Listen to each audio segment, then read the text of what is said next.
Ancient humans were not lazy cave people. Their day could kill them before lunch. No clocks, no shops, no police. Just hunger, weather, animals, and fire. Every sunrise was a survival mission. For most of human history, people lived as hunter-gatherers. They moved with seasons, animals, water, and plants.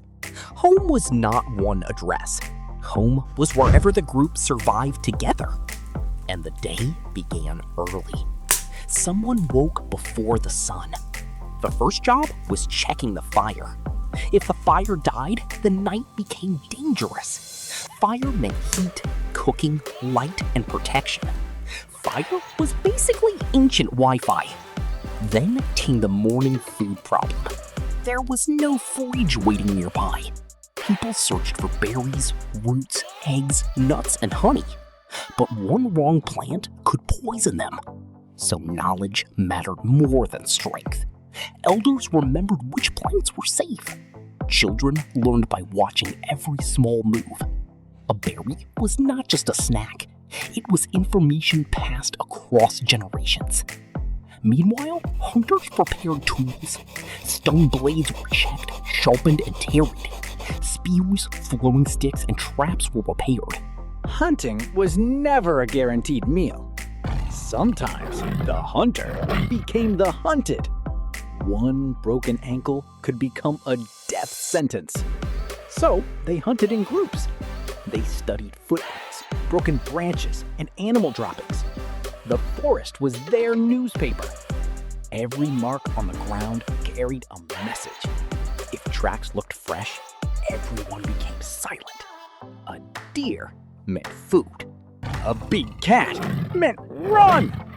Back at camp, others were working too. People scraped hides for clothing and shelter. They twisted fibers into rope and nets. They shaped wood, bone, and stone into tools. Nothing was thrown away quickly.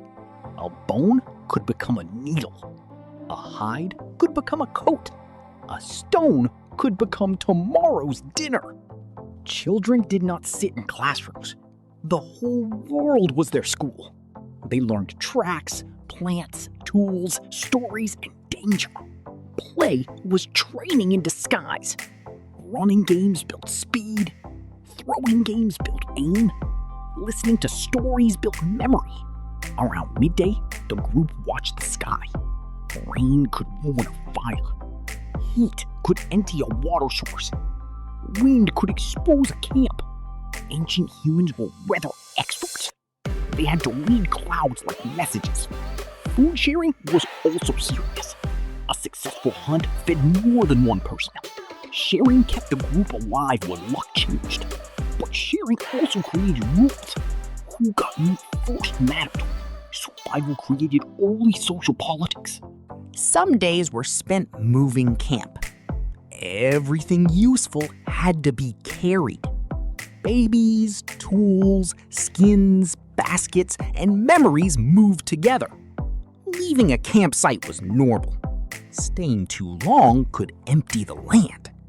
Near rivers, people fished and collected shellfish. Near grasslands, they followed herd animals. Near forests, they gathered nuts, fruits, and roots. The daily routine changed with the landscape. Evening was not relaxation yet. Food had to be cooked before darkness. Tools had to be placed within reach. Sounds outside camp were taken seriously. A cracking branch could mean danger. People sat close to the fire.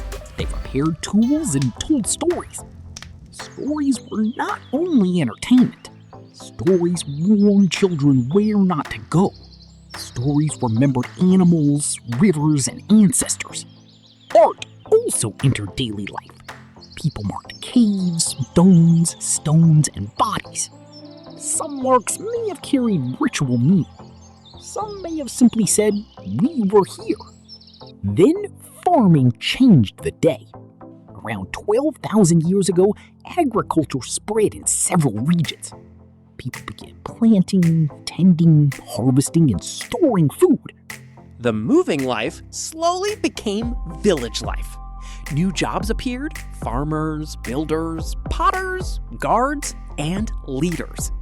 But farming also meant harder schedules. Fields needed work even when people were tired. Grain stores needed protection. More food brought more people. More people brought rules, walls, chiefs, and eventually cities. So what did ancient humans do all day? They worked, learned, shared, feared, laughed, and adapted. They survived long enough to become us.